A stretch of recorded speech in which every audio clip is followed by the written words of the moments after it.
Our story begins in what is known as the biggest little city in the world, Reno, Nevada, Friday, August 17, 2007. While Reno is known for its casinos and good times, it also boasts an academic jewel, the University of Nevada, Reno. One of the pillars of UNR's humanities program is 64-year-old professor Dr. Judy Calder. She is a specialist in substance abuse issues. She also conducts research on domestic violence and the ways in which to make communities better. Judy lives in Incline Village with her husband Jim. It's a small community off of Lake Tahoe. The couple has 3 adult daughters. They were a happy family. The only downside of living in Incline Village is Judy's 50-mile trek to work in Reno. Judy makes the commute every day down to Reno to go to her job at the university. She would sometimes stay the night at a hotel so she could be closer to campus. Friday, August 17, 2007 was going to be another late night. Judy had some meetings, so she decided to stay in Reno and not go home that weekend. Judy lucks out when a friend who won a complimentary room at the Golden Nugget Casino Hotel offers it to her. Judy's husband Jim decides to join her so they can make a fun weekend out of it. At least that was the plan. But Jim didn't end up coming with her. He had to stay back and work on a water heater that was broken at their home. So Jim told her that he would be down the next day. On Saturday morning, Jim is still stuck at home. When he calls Judy, there's no answer. It's 3 in the afternoon and Jim still hasn't been able to get a hold of Judy, so he drove to the Nugget Hotel. When he went into the hotel room, he found all of her medications still in the room. This seems strange because Judy's a diabetic and the medication that she needs every day was left behind. That was when Jim got worried and contacted the police. Jim said that Judy was a very responsible person. This was absolutely out of character for her. College professors normally don't just up and vanish and cut off all contact with their family members.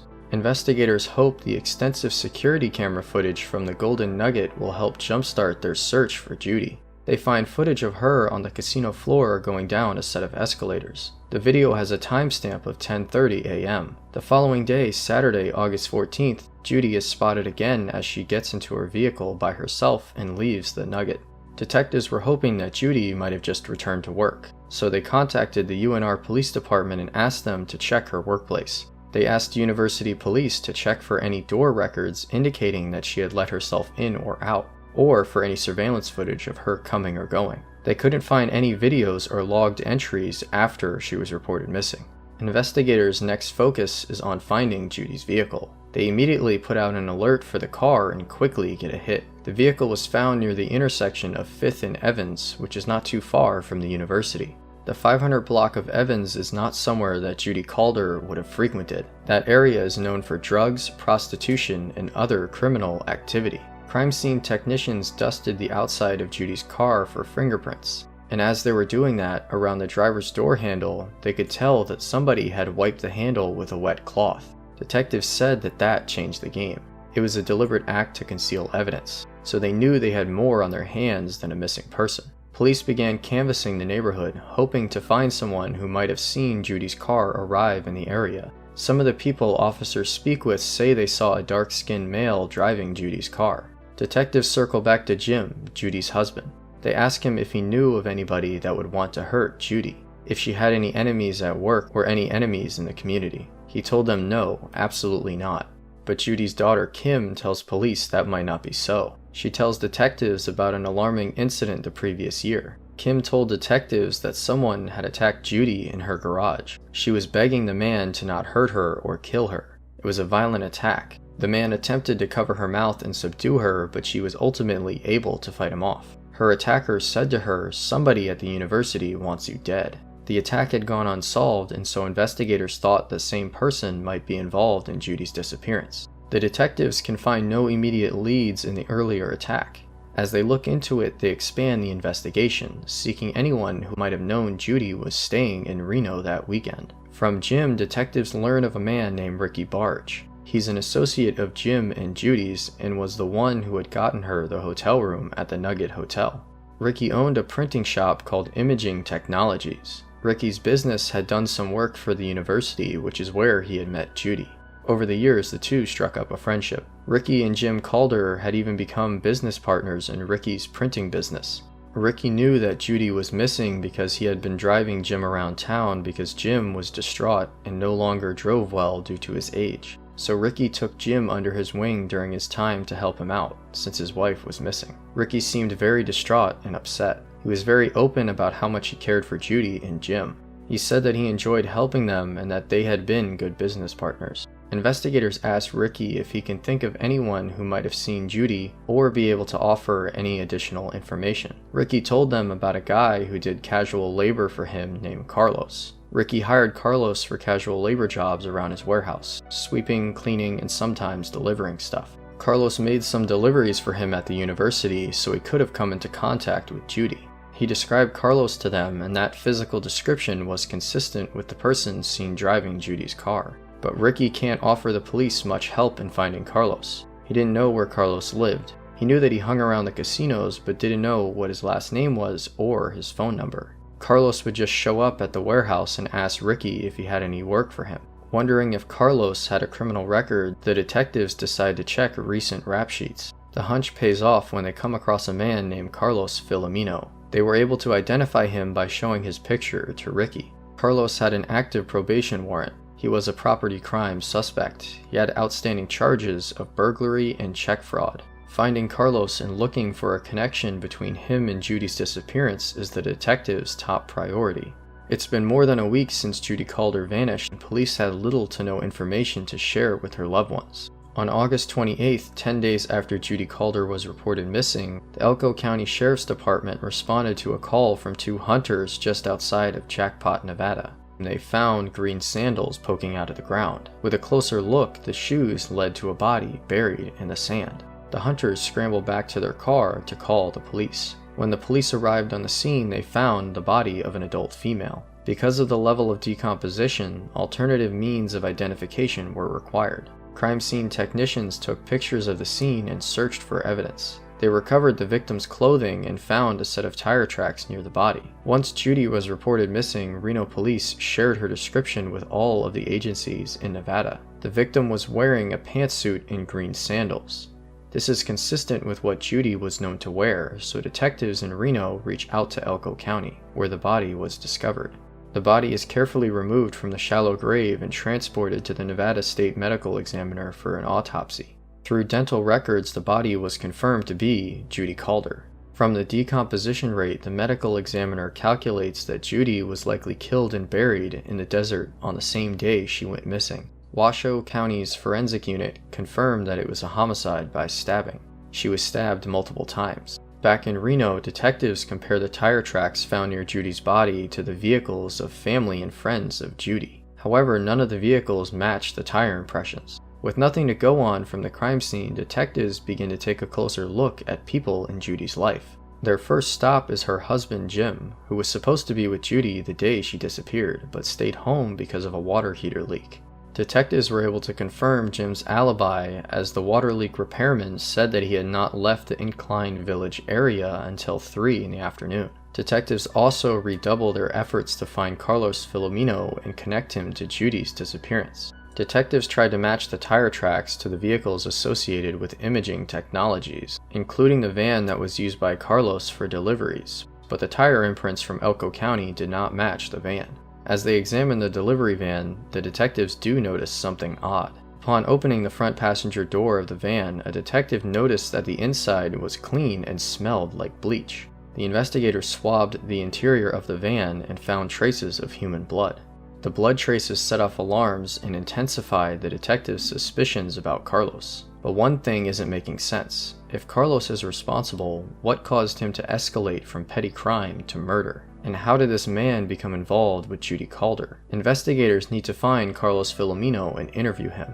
One of the detectives has a family member that is familiar with Carlos. The family member told the detective that Carlos's mother frequented a local casino almost every day. Detectives head to Harrah's casino hoping that Carlos might pay a visit to his mother. Within an hour, they caught him coming down a set of escalators and they grabbed him on his probation warrant. 2 days after the discovery of Judy's body, detectives face off with Carlos Filomeno. Carlos initially seemed like he was unwilling to share any information with the detectives. They asked him specifically if he knew Judy, and he said no, I don't know Judy. So they asked him if he knew Jim. Carlos says, oh, yeah, Jim works at the warehouse with Ricky. This went on for quite a while, but as the interview unfolded, more and more started to come out from Carlos. He tells detectives that he did know Judy. He said that he had seen her before at the imaging technologies warehouse. They explained to Carlos that Judy was missing and something happened to her. As the questioning continued, the detectives noticed that Carlos became more and more nervous. He was visibly shaking. How about when she was stabbed? Did you hold her or touch her at all? Is your DNA going to be on her, Carlos? No, I'm not a bad person. You know, I don't kill people. I'm not trying to suggest you at all that you stabbed her. Okay. I wouldn't do that. Eventually, he tells the detective, "I saw him do it." The detective said, "You saw what?" Carlos responded, "I saw him stab her." The detectives ask, "You saw who stab her?" Carlos says, "Ricky, I saw him stab Judy." He asked me to kill her, but I didn't do it. No, you didn't stab anybody in the back. No, sir. When I turned around, I see him, he's stabbing. According to Carlos, Ricky revealed that Judy had loaned him a lot of money and that he couldn't pay her back. And that's when Ricky informed him of his plan to murder Judith Calder. Ricky gave Carlos money to go to Walmart and purchase items, specifically the knife and clothing to wear during the murder for both of them. Did he describe the type of knife that he wanted you to purchase? Let me speak.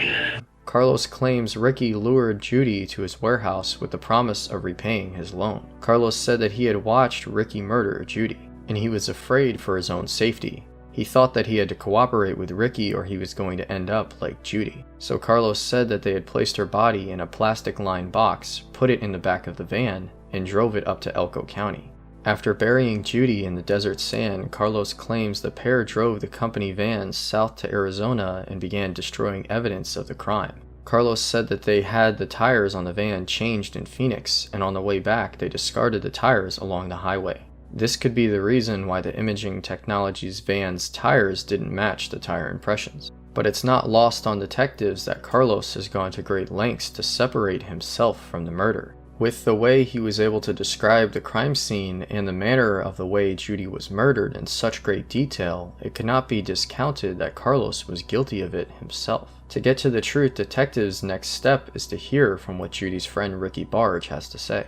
But when they arrive at his house, they discover that he has left town. His wife Rose told them that he was away on business and could not be reached. It's suspicious timing, to say the least. As detectives continue to look into Carlos's story, their suspicions grow. They were able to find video evidence of both Ricky and Carlos in Walmart. Carlos was given money from Ricky so that Carlos would make the purchase, but Ricky was seen in Walmart with Carlos. The video seems to confirm Carlos's story that Ricky was involved, but police still can't find Ricky. Detectives learned that Ricky had rented a vehicle from one of the local rental car agencies.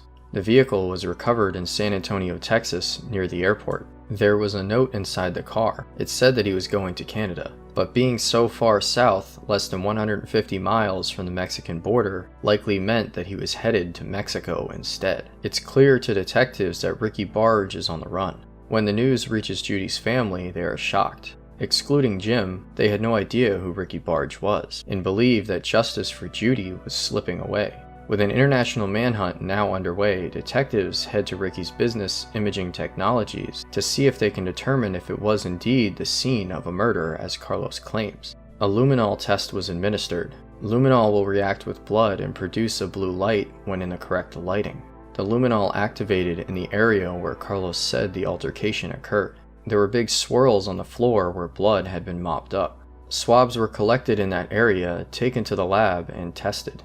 The swabs matched the DNA profile of Judith Calder, and when test results from the blood traces found in Ricky's delivery van come in, they are also a match for Judy. Everything at this point is pointing to Carlos and Ricky being involved somehow or another with the murder. But as detectives search Ricky Barge's warehouse and office, the mystery deepens and another possible suspect emerges. One name on the paperwork found in Ricky's office kept coming up. The name was Mohammed Kamaluddin. Detectives find a document that indicated that Judy had signed an agreement to loan Kamaluddin about $150,000 for the start of a new business. But who is Mohammed Kamaluddin? A background check reveals a surprising answer when motor vehicle records leads detectives to Texas. Detectives figure out that Mohammed Kamaluddin was actually Ricky Barge. The real Ricky Barge turned out to be a homeless person in the state of Texas, and Muhammad Kamaluddin had stolen his identity and had been using it for several years. And police learned that's not the only secret he was keeping. Investigators learned that there were several casinos throughout town where Ricky was a regular, and he owed some of them between $30,000 and $60,000. He had taken the money from the Calders with the intention of incorporating them into a business, and really all he did was gamble with it. As detectives dig deeper into Muhammad Kamaluddin's history, they begin uncovering even darker secrets from his past. Kamaluddin was wanted for a 1993 murder in Canada. He had convinced a 17-year-old to kill a successful businessman in order to steal the $30,000 ring the man was wearing. The victim was stabbed in the neck and bled to death. After the murder, when Kamaluddin got a hold of the ring, he fled the country. At this point, detectives had enough to obtain an arrest warrant for Ricky Barge, aka Muhammad Kamaluddin. Investigators know it's likely that he's fled the country, so they notify airlines, embassies, and international law enforcement about their fugitive. On September 4th, Ricky, Muhammad Kamaluddin, went into the British consulate in Mexico seeking transportation to another country. On his way out of the consulate, Mexico City FBI agents arrested him as he was walking down the steps. News of his arrest comes as a relief for Judy's friends and family. On January 24, 2008, 4 months after the discovery of Judy Calder's body in the Nevada desert, Muhammad Kamaluddin was extradited from Mexico to the US to face charges of first-degree murder. He insists that he's innocent. I was waiting at the door. I start walking to her to the back of the building. Before she takes a turn, Carlos clashed with her straight in. I know he's covering her chest somewhere here because she walks into him. Okay. She makes a little noise. And what was that noise? Ha! Something like that. But when detectives press him on what possible motive Carlos Filomeno could have had for killing Judy, Muhammad suddenly and shockingly changes his story. He now admits to killing Judy himself, but claims he was hired. Jim asked me to do something. I did it. I have no motive. I have no motive to kill Judy. Jim is the one who won that done. The money was paid by Jim. The deal was $50,000. He tells the stunned investigators that Judy and her husband were not the happy couple they appeared to be. Kamaluddin told investigators that he believed Jim's motive to want to have Judy killed was because of a will between Jim's adult children. They had 2 daughters from Jim's prior marriage, and they also had 1 daughter together. There was a dispute about whether or not they should leave their money to their 3rd daughter. Ricky claimed that they couldn't come to an agreement, and so Jim asked him to kill her. Ricky told the detectives that he had helped set up the attack on Judy the year prior. He had hired someone to attack her and kill her at her home. After that attack failed, he claims, Jim hired him to try again. Detectives can't ignore the stunning accusation, and as they take another look at the evidence, they spot some troubling details. When Kamaluddin left the area, Jim rented him a car. Kamaluddin was the prime suspect, and Jim was basically treating him like a business associate and was still willing to do things for him. They found it kind of odd that he wasn't trying to distance himself from Kamaluddin. As detectives struggle to untangle the mess of accusations, a call comes in from the state crime lab. Computer techs gained access to a drive of surveillance footage from the imaging technologies warehouse. Detectives are hopeful it'll show exactly what happened to Judy Calder. Interior video surveillance from the warehouse confirmed that Carlos and Ricky were there on the day Judy was killed. When the footage reached a certain time, it stopped, and then began recording again 2 hours later. The video in your warehouse, it was turned off. At the time that she was killed, it was turned off. Although video evidence of the murder itself seems to have been wiped from the tape, the timing of the missing footage and what it suggests about Judy's time of death seems to confirm Jim's alibi.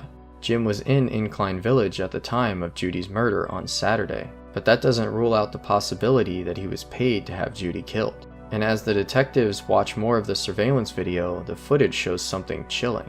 The video surveillance showed that Jim showed up in the warehouse and looked into the van, where Judy's body was in a box.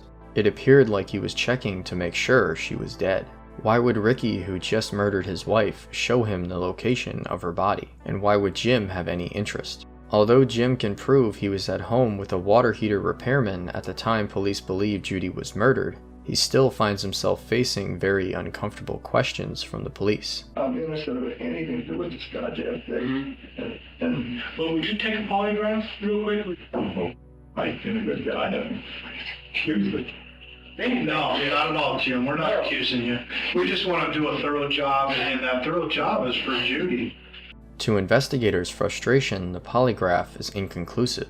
Detectives interview Carlos again. They ask him if Jim had any role in the murder. He said no. Then why, the detectives ask, is Jim seen on surveillance video at the crime scene after reporting his wife missing? Carlos tells them that after they had loaded Judy's body into the box and put that box into the van, they had put a couple more boxes of printer parts in the back of the van. And a short time later, Jim showed up at the warehouse asking if they'd heard from Judy. Ricky takes Jim over to the van where Judy's body is and shows him the other boxes. It became clear to investigators that Kamaladdin was the only one accusing Jim of paying to kill his wife. And there was no further evidence to implicate or even enough to consider charging Jim for being complicit in his wife's murder.